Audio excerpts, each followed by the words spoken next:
Welcome to the Creato Connection, where we broadcast programs of interest to leaders around the world who have made a commitment to operational excellence. You can find our broadcast schedule and enroll in any topic at www.creato.com/events. Producing these programs reflects our commitment to the industry, and we also hope they will introduce us to opportunities to work with leaders like you. You'll find contact information and related offers at the end of this program. The program you've joined is titled The Legacy of Lean: Better, Faster, and Cheaper. Please note that this was a previously recorded event. The next voice you will hear is from CEO of Creato Performance Solutions, Mr. Ian Lazarus. Hello everybody, it's Ian Lazarus. Thank you for joining us today. Our program, The Legacy of Lean: Better, Faster, and Cheaper, means something very specific when we talk about a legacy. If you have witnessed a product or service that has become substantially improved in your view, you're likely to have seen the impact of Lean on the improvement of that particular product or service, and correspondingly, you have an opportunity to bring your own legacy to your organization in the form of processes, products, and services that would benefit from Lean. I want to point out this is the first of a two-part series. Our first program today will focus for the most part on Lean. We'll talk a little bit about Six Sigma, but the second program, which is published on the Creato Connection, will be specific to Six Sigma and how it compares to Lean. Hopefully you'll be able to join us for both of those programs. Today we're going to talk about Lean and the role of waste in creating processes which are not very lean. We're going to talk a lot about waste, as you can see in the placard there off to the right. We're going to introduce Lean's 5-point protocol for dispositioning wasteful processes and process steps. We'll discuss the role of value stream mapping, very central to the practice of Lean, and also the 5S methodology, a very simple, straightforward Lean method that you can apply immediately. We'll finish with a discussion of visual controls and why they are vitally important to any process performance.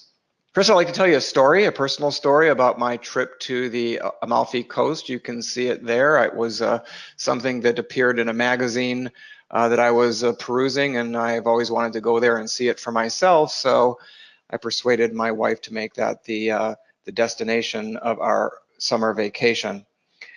Well, in order to get to the Amalfi Coast from where I live in San Diego, I had to take a flight to Salt Lake City. From Salt Lake City, I flew to Detroit. From Detroit, I flew over the pond, as they say, to Paris. From Paris to Naples. And from Naples, I was to catch a train, somewhat a romantic experience, I would expect, that would hug the Mediterranean coast and leave us at Sorrento, which is the northern part of the Amalfi Coast. Well, in order to endure that itinerary, I also had to endure mysterious security practices, chaotic boarding procedures, and frantic connections, lots and lots of frantic connections. By the time I arrived in Naples, the airline lost our luggage. By the time I realized that they lost our luggage, we missed that train. Now, I know that you've never met my wife, but I would like to ask you, does this woman look like she's excited to be on the first day of her summer vacation? That, in fact, is my wife. I'm sitting in the row in front of her. We had been traveling for so long, we needed a little bit of space between us. We're on a public bus winding through the back roads of Italy and being taken to our hotel. There were no winners in this scenario, just different degrees of losers. We had to stay in our hotel room. We had been wearing the same clothes for so long. We were fearful of offending people. The airline had to not only find our luggage, but also to bring it to us, and they also had to give us a fair amount of funding that we could buy replacement clothing as we waited for our clothing to arrive. So it's no wonder that the airlines are the favorite of consultants that like to poke fun at processes which are not very lean, because Lean is all about accelerating the speed of value that is delivered to customers by reducing the cost of anything that is not value added. It's all about accelerating the flow of value by eliminating waste. When we do that, we can inevitably reduce the cost of the service, improve the safety and the quality Often we're looking at leaning out patient care processes, and those processes from the standpoint of the patient are a better quality, even though they are often taking less time and fewer steps. And the founder of the Toyota Production System puts a very fine point on it, sort of a wonderful way of understanding how to begin thinking like a lean practitioner. He says you must re-examine the way you think about waste, as it is often difficult to recognize. Start by making waste obvious to everyone. It's worth pausing here and asking, why is that so difficult to make waste obvious to everyone?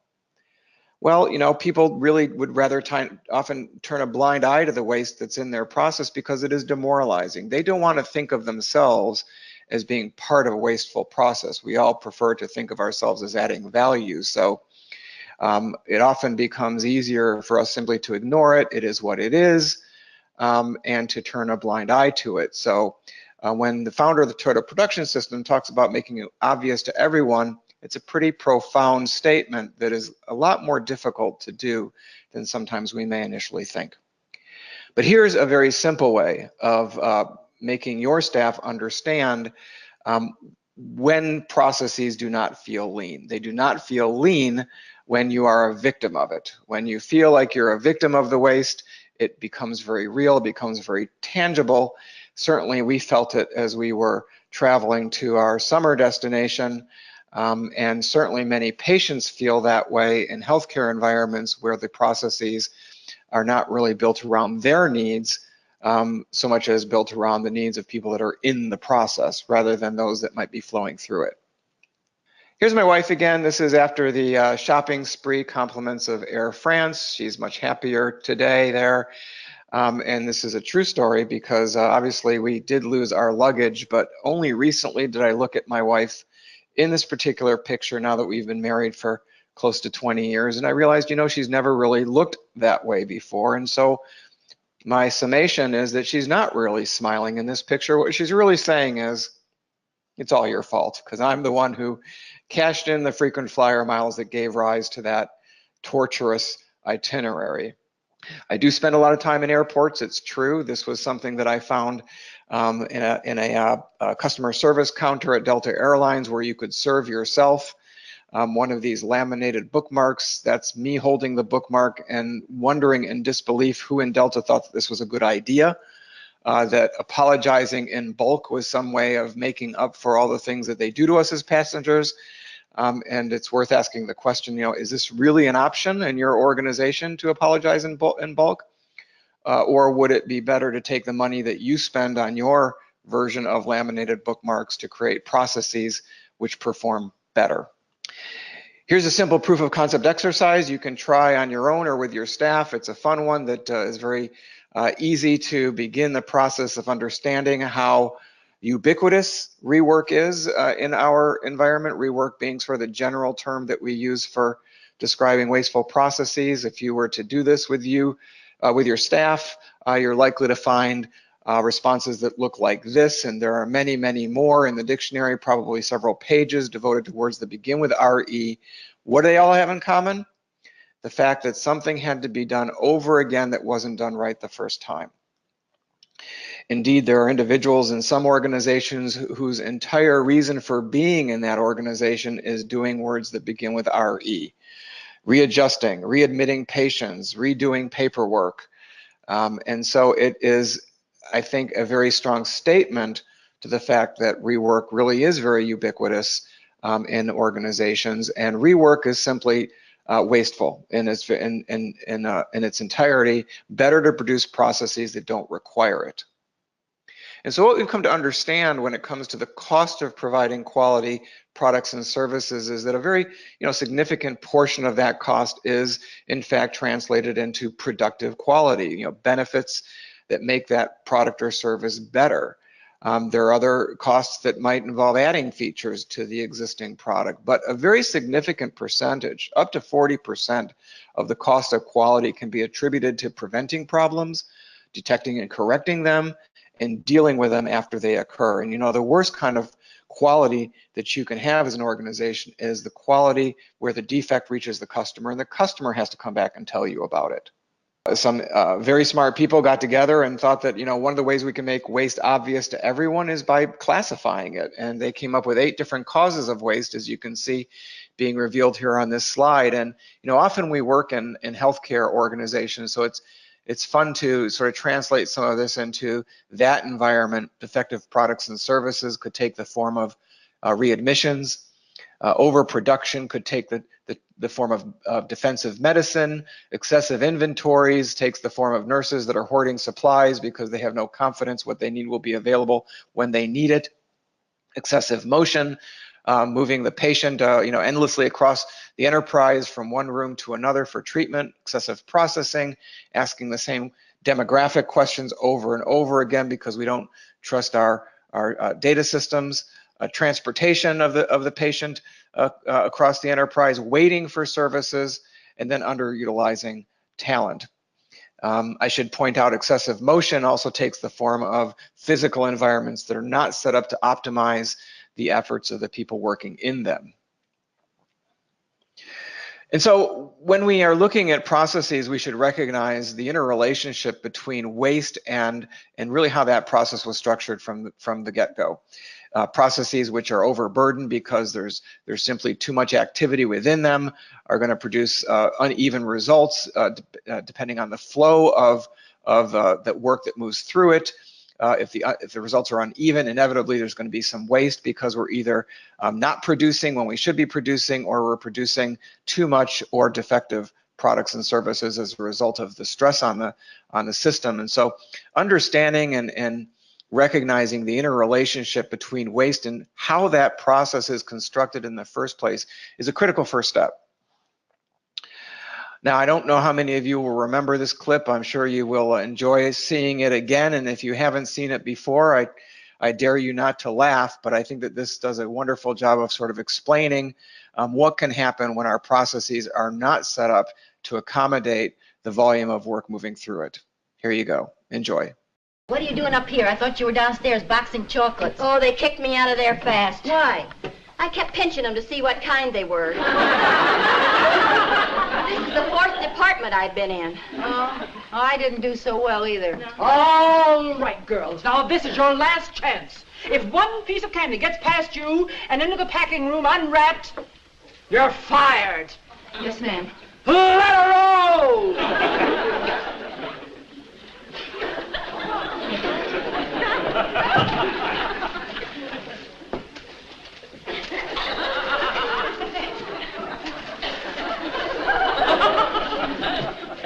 Oh, this is easier. Yeah, we can handle this okay.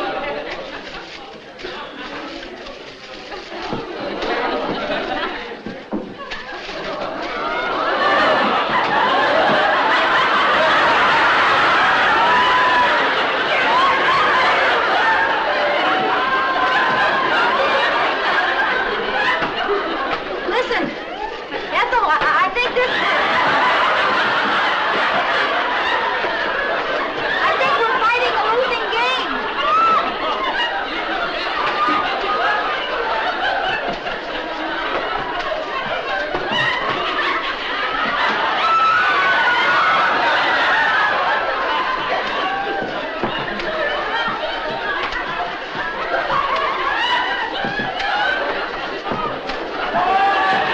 Here she comes.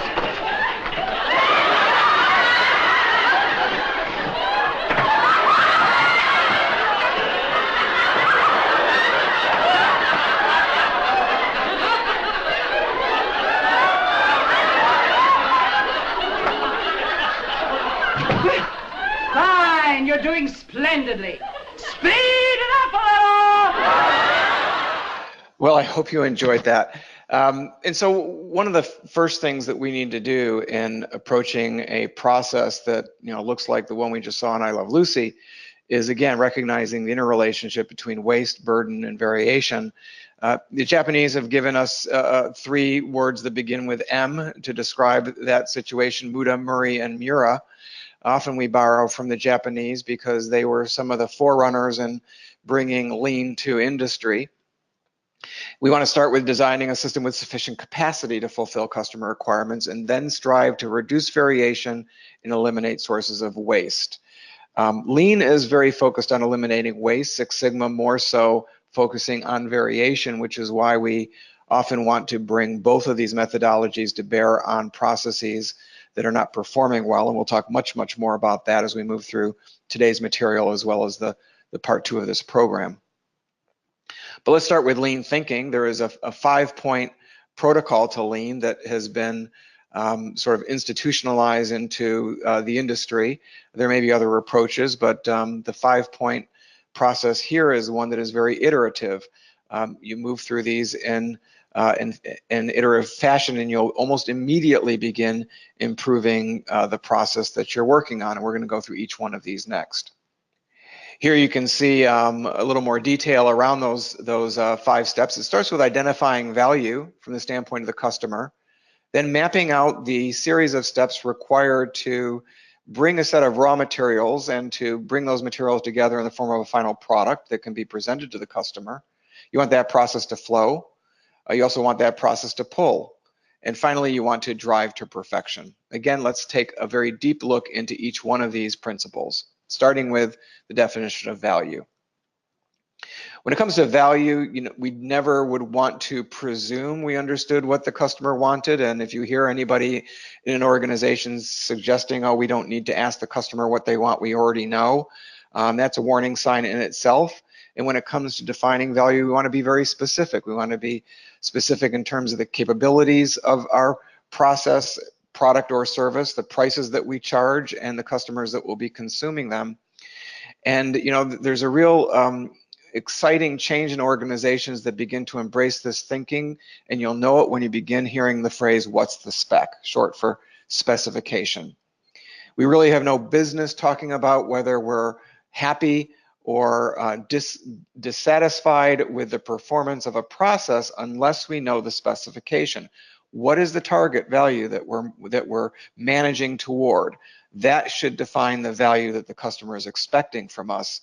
It should be expressed in the form of a specification.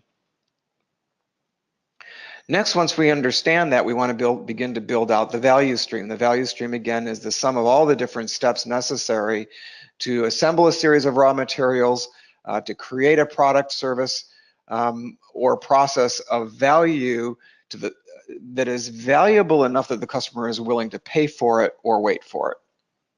When you begin to do this, you inevitably begin to see some of the good, bad, and ugly in your process. You'll see process steps that unambiguously create value. You'll find some that they don't necessarily create value, but they're unavoidable, maybe for reasons that they're regulatory in nature, regulatory compliance steps, or maybe they support other steps that are indeed valuable. But you're also going to see some steps that can be immediately eliminated. So as I mentioned a moment ago, from the very beginning of the lean methodology, you're beginning to envision and move towards more effective processes. This sounds easy. Why is it difficult? Well, in many organizations, again, we'll use healthcare as an example, staff work within silos. And so you may have a patient that's asking for information. The nurse that gets the question has to go to case management. Case management has to go to discharge planning. Discharge planning may have to check with finance. Finally, the patient gets the answer. But it doesn't matter how proud you are that you're providing the right answer to the individual, or how competent you are in providing the right answer, because what the patient sees is something very different. And often, their perception, which is their reality, is that it took way too long for you to satisfy the request. And this gives rise to a great deal of frustration and dissatisfaction. And so the fact that many businesses are silo-oriented really contributes to some of the wasteful processes. And until we're able to step back and look at the process from the customer's perspective, we're really not able to effectively practice lean. There's another challenge in exposing wasteful processes. Part of it is in the way that we map, and part of it is in the way that we measure, as we can see from this particular abstract process. We've got inputs and outputs, and we have a customer quality at 98%. If all we were looking at was customer quality, we would be too busy high-fiving and celebrating to realize that only 65% of the time Are we producing the desired result? In fact, 35% of the time we have to do some rework, giving rise to what we call the hidden factory, or in healthcare, the hidden hospital. So, part of the problem being the way that we measure, we may not be measuring the right things. Key performance indicators need to go deeper than customer satisfaction, and the way that we map needs to reveal the workarounds, the rework, and things that are preventing us from getting a first-time yield, meaning that we're getting the right result the first time. If you are looking at process flow diagrams that don't have a lot of these diamonds, then I would be suspicious. Diamonds set forth the decision rule about whether the process is going to move forward or not. And I would further argue that a process that has a lot of diamonds is probably a complicated process that would benefit from lean. Once we've begun this process of identifying the value-added steps from those that don't add value, lean gives us a protocol for eradicating the waste. So we start with defining what is truly valuable in terms of a process step. A process step is valuable if that process step fundamentally is altering the work moving through it, if that alteration meets the customer needs, meaning they're willing to pay for it or wait for it, and it's done right the first time. A process step must meet all three of those requirements to be designated value added. Any other process is not value added, and we have three choices. We can stop doing it, which is often very difficult because, we've always done it that way. We can consolidate it. If we have to do it, let's do it in parallel with something else that's taking time or taking resources so that we can continue to accelerate the flow of value to our customers. Or let's automate it. Increasingly, this is an option as technology gets more sophisticated. We're automating more and more of these steps that used to be very labor intensive. So Lean and Six Sigma both give us these very discrete protocols for improving the processes. Follow the protocols and you'll produce a good result. Now, there may be some of you in my audience that are thinking, easier said than done, and sometimes it is not easy. We're not going to fix the entire process overnight, but if you have a competently constructed value stream map and a motivated team with these decision rules, you will begin to improve the process. Once you do that, you can take a step back and see if you're satisfied with the results. If not, you can continue this work and perhaps move into the Six Sigma method, which again, we'll be discussing in our second half of this program. So as you can see, we're only through the first couple of steps in that 5-point protocol, and we're already making a difference. Next, we want to have processes which flow. A process which flow has no stoppages, no scrap, no backflow, no waste, no rework. In other words, very, very few diamonds. Unfortunately, while we want to have processes which flow, there's something about batching that seems to be baked into our collective DNA, and many of us seem to feel that batching processes is going to be more effective. Well, it isn't. Processes which flow will produce faster results with with less fatigue and fewer errors.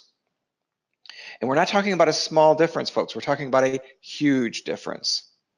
Some of the things that get in the way of processes that flow are bottlenecks. One person that needs to approve a step that is holding it up from all the downstream activity. One particular step that is in the way of all the downstream activity. Any bottleneck is going to get in the way of flow.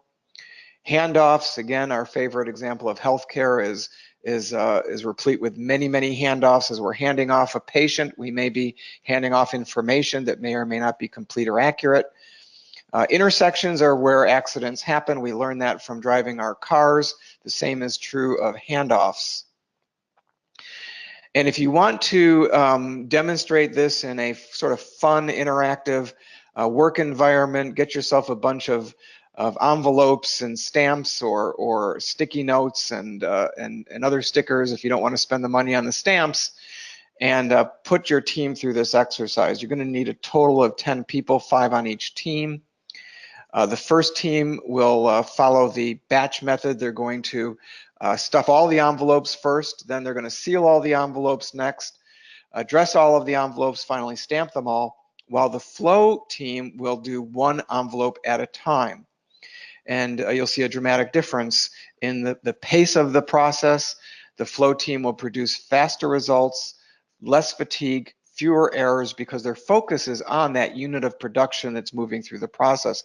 They don't run the risk of falling into this state of being unconsciously incompetent because of the repetition in the process and making mistakes because they sort of fall into that state of being unconscious. So we're not talking about a small difference, we're talking about a huge difference. And since it would be difficult for me to show you this exercise in our program, I do have a simulation which I can show you. So let me bring that up next, and I think you'll be impressed with the results.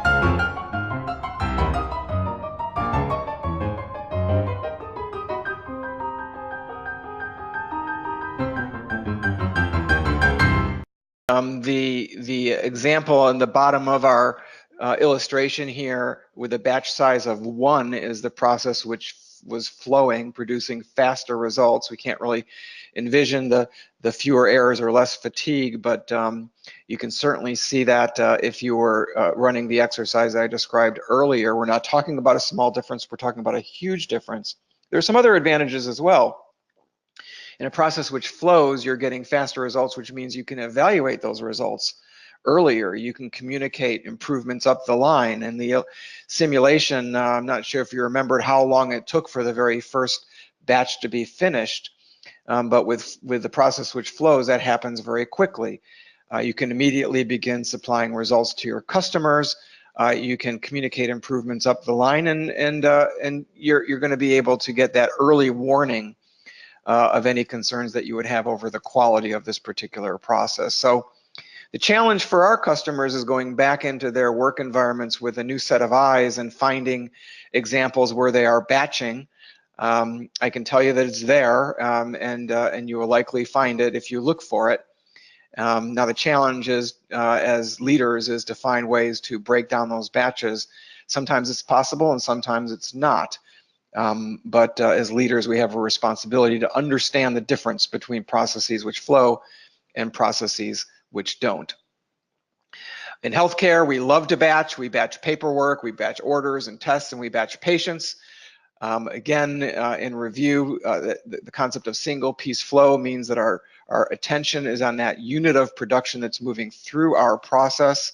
We're focused on it, meaning that we're going to be producing fewer errors because we're focused on one piece at a time. Less fatigue, faster results. We're not falling into the state of being unconsciously incompetent. Stakes are high in healthcare. We tell the story of Derry Eason, a woman who was told by her healthcare provider that she had cancer, that she had breast cancer.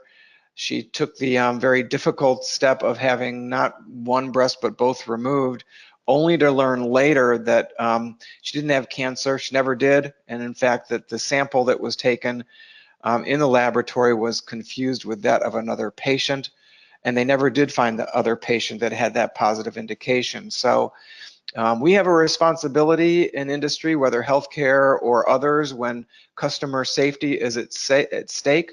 We have a responsibility to understand the risks of batching and the opportunities to create processes which flow. Next, we want processes which pull, means that we're not producing any goods or services or products until the customer actually asks for it. This is a more difficult practice to follow because we have to have confidence and the ability to understand when customers are requesting a product or service from us, but more and more industries are moving in this direction. We no longer go to Blockbuster to be overwhelmed with the numbers of titles there. We pull the media that we want from iTunes and other resources. I've come to understand that sometimes books aren't even printed until you order them over Amazon or other online retailers. And so more and more industries are moving to pull methodologies. The concept of a Kanban card is a real simple example of where we can use pull in almost any industry. Kanban card is a card that would sit within some inventory where the person taking those units will inevitably come across the Kanban card, meaning that behind this card you have enough supplies to hopefully get you through until we have our next scheduled delivery. So you take that Kanban card and you make sure that the order has been placed so that you can get those supplies replenished. Again, the more you think about it, the more you'll find examples of industries that have moved from push to pull.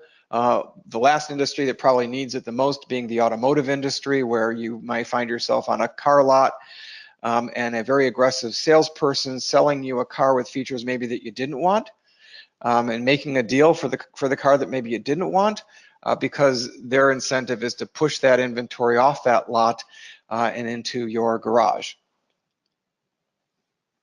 Final step in the lean methodology is really more of a sort of an esoteric goal. We want a process that has reached a level of perfection, a process that is so transparent that anytime any waste makes its way back in, we can immediately identify it and disposition it. We identify it through a very transparent value stream that helps us understand how the process is intended to function. We identify it through visual controls that help us understand how the environment is supposed to look. And so we have this level of transparency for everyone working in that process that helps them to understand when waste finds its way back in, and to make that waste very obvious. We want people to feel uncomfortable with waste and to disposition it as soon as it comes into the process. As I mentioned earlier, this all begins with a value stream map. Here you're looking at an organization that was literally blew up all the processes in their organization. It's kind of hard to see here. The lady pointing with her pen is pointing to a process step, and it's hard to see the process steps because there's so many post-it notes on here that were placed up there by employees that are really enriching the value stream map with their own observations. You see red dots indicating perceived waste.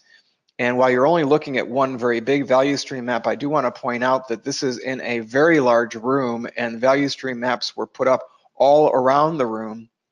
And this was also the room in which the board of directors met. Took a lot of courage for this organization to do that. Talk about making waste obvious. This was their wallpaper for the better part of a year as they worked through these processes and made them more lean. In value stream mapping, you're combining all the processes, all the materials, all the supplies, all the information that you can.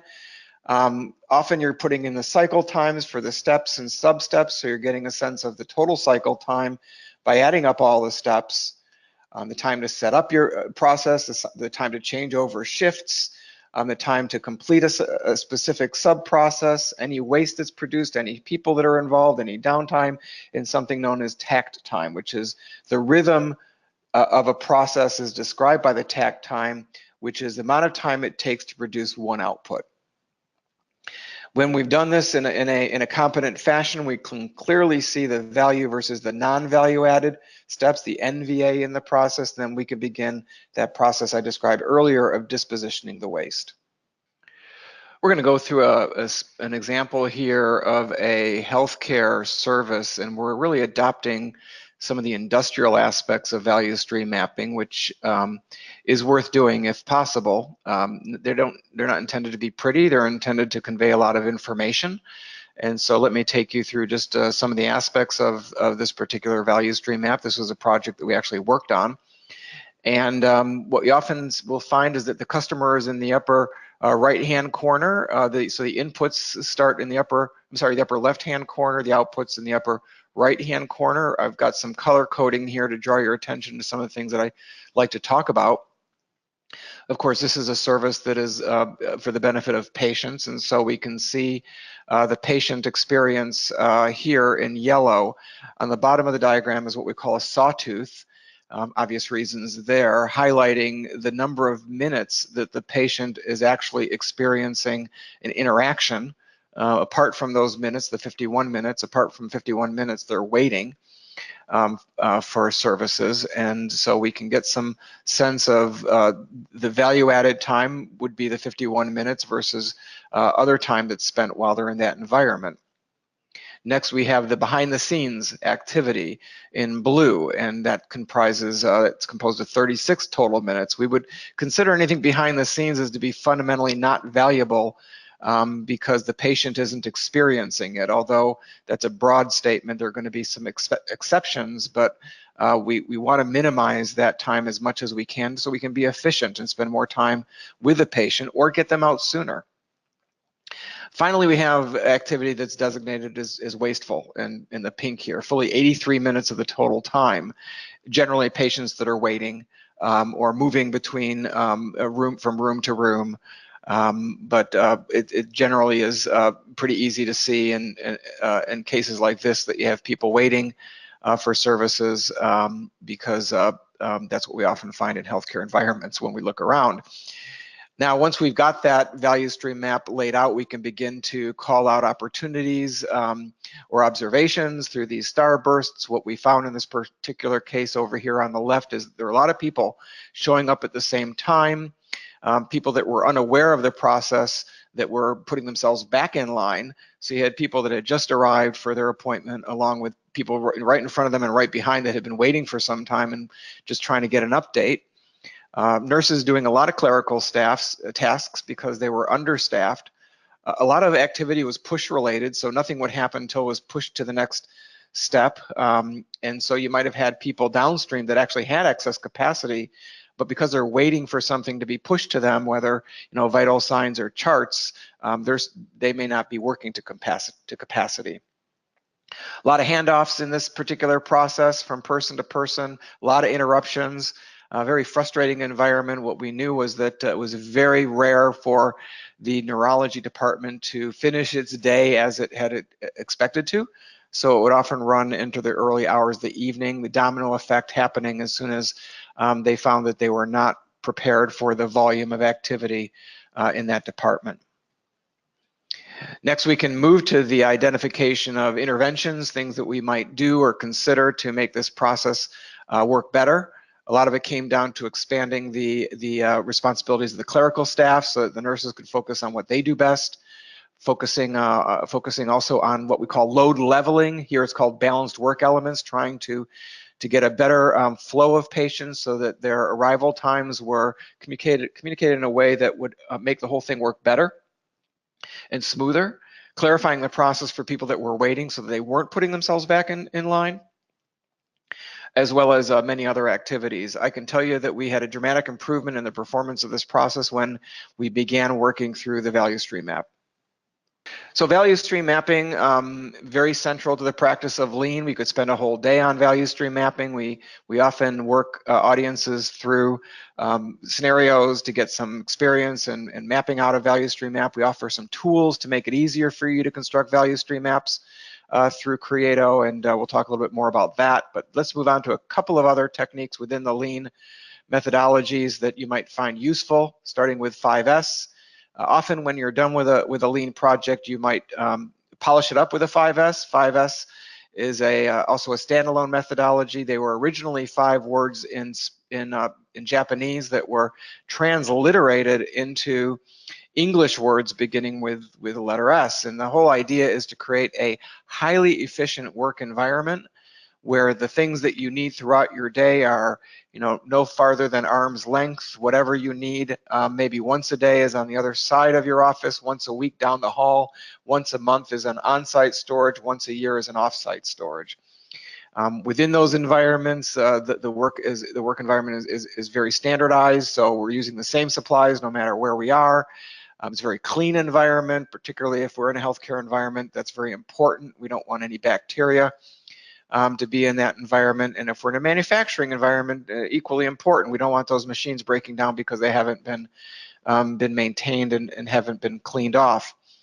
The final step, that of sustaining, is very important because often we find that the work environment begins to erode if we don't put someone in charge of maintaining and sustaining that work. So 5 words that begin with S. This is a great way of organizing your garage. It can be used tomorrow to create a more efficient work environment. I'll talk a little bit later on about a case study that we'd like to make available for you that you can punch up on your computer and share with others to understand more about what a 5S looks like. When 5S's are complete, we make heavy use of visual controls. So we want to make it easy for people to do the right thing and to find where the supplies are and to find where the supplies should go back. We've all had that frustrating experience whether we're in a hotel or a convention center, if the signage is not good and efficient, you know it, you feel the pain. And so when it comes to visual controls, we want to make it very easy for people through those visual controls to find what they're looking for and to understand where to put it back. Some fun examples of visual controls that could have gone better. If I stopped at this place, I don't know if I'm getting a pizza or a meatball sandwich. I'm not sure I want the pizza if that's what it's going to look like. Visual controls can go bad as well. Here's a fun example of making certain, you want to make certain you're emphasizing the right message in your visual controls. The bridge is out ahead. That should be in all caps and above all else. And then finally, a more realistic example. If you were in a hurry, you'd have a hard time determining which of these solutions was the right one for your patient need, but they are for very different purposes, and you wouldn't want to pick the wrong one. So it's worth asking yourself, are we making it easy for our people to do the right thing? Are we making it easy for them to find what they need? Are we making it easy for them to sustain their own physical work environment by understanding where to put things back? So I mentioned earlier a video that you can punch up. This is a great example of a 5S that was done in a healthcare environment. And I want to point out that if you do punch up this video at this location, it's actually in 2 parts. So the first part of this video, you'll actually see the 5S being conducted in this work environment. And in the second half of the video, you'll see the staff talking about the experience, and you'll see examples of the visual controls that they put in place. So just keep in mind there's a fairly long gap between the first and second half of this video. You definitely do want to go through the entire thing. Providing access to tools so that leaders can excel in their mission is really central to what we've done for the past 20 years. As we close out this program, I'd just like to talk a little bit about how we might help you. Over the past 10 years, we've found a very significant return on investment from the projects that have been undertaken. The benefits we bring our clients are not limited to significant financial gain. We're also proud of the fact that we supported 3 Baldrige Award-winning organizations. In the case of each of those organizations, they said they could not have done it without our help. Remember that at www.creato.com, you'll find a lot of very useful resources, including some of the publishing that we've done. As well, you can learn more about our people at that site as well. We do 3 things. We train in the methods of Lean Six Sigma and other improvement methodologies, both on-site and online. Our online training is offered by ASQ all over the world. We've been in this space for 20 years and have a very robust academic and credentialing program. We also provide leadership development training. We know it's not just enough to train in the methodologies. We need to train the leaders as well so that they can understand how to create an accepting environment for change in their organizations.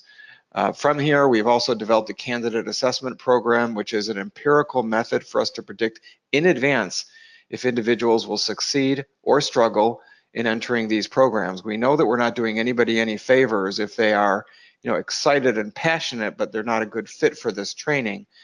We know that they simply won't complete the program, in which case nobody's satisfied. So we want to get the right people on the bus from the very beginning, and we have a very effective way of doing that through these programs. Finally, the Compass Quality Management System is the glue that holds all this together. Compass fits into the category of a project portfolio management system. Best in class according to G2 Crowd, which is an independent site that collects and curates end user reviews of common business applications. Compass was also recognized as one of the top quality management systems by CIO Review magazine. When we work with organizations, we roll out these resources in a very disciplined fashion. We start with the leadership, training them in the principles of emotional intelligence so that they can understand how to create an accepting environment for change. Moving into the candidate assessment program, where we pick through the empirical method I described a moment ago, the very best people to put in our training programs. If an individual is excited to be involved but not a good fit for training, we'll put them on a project team so nobody will be excluded and everybody can contribute.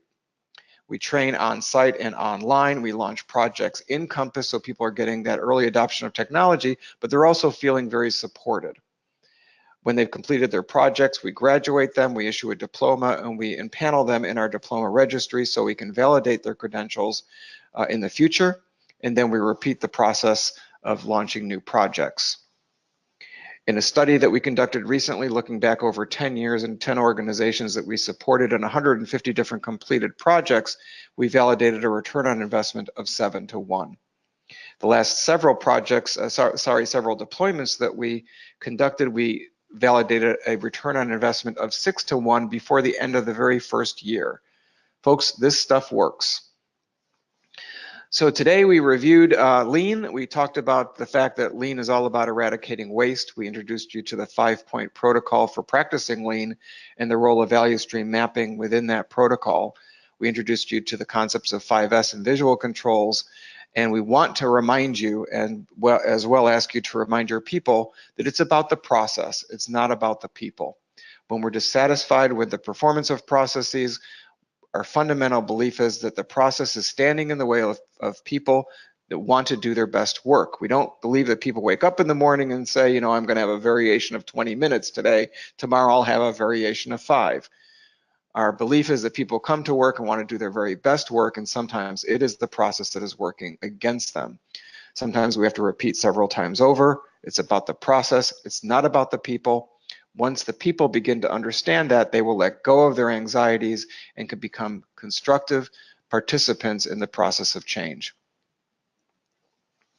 In part 2 of this series, we'll begin the discussion around Six Sigma. Who is Sigma? Why is she sick? We'll introduce you to the DMAIC framework. We'll introduce a proof of concept exercise that will validate the power of the principles. We'll discuss control charts. We'll share a case study, and we'll introduce to you a question, one simple question that will allow you to begin leveraging the Six Sigma principles. We'll hope you join us for that program. Thank you for your attendance and participation today. I hope you found today's program valuable. Future programs are available at credo.com/events and /connection. Hope to see you on a future program sometime soon. Thanks again. Have a great rest of your day. Bye for now. Welcome to this brief demonstration of the award-winning Compass Quality Management System. Compass will literally put improvement on autopilot in your organization, completing more projects faster, and projects with greater returns. Your team will be given the tools, support, and direction necessary to drive your efforts at operational excellence and business transformation. In other words, no matter how you look at it, Compass pays for itself. No other comparable application contains as many features or as much value for the dollar. Let me show you some of the features of Compass that will support breakthrough improvement in your organization. Users can quickly add an idea to Compass by indicating the anticipated value to your organization and the specific business case. Our impact risk matrix will frame the business opportunity with little effort, while the system prioritizes the idea for comparison to others. From the very first screen, Compass improves employee engagement while creating a robust pipeline of opportunities.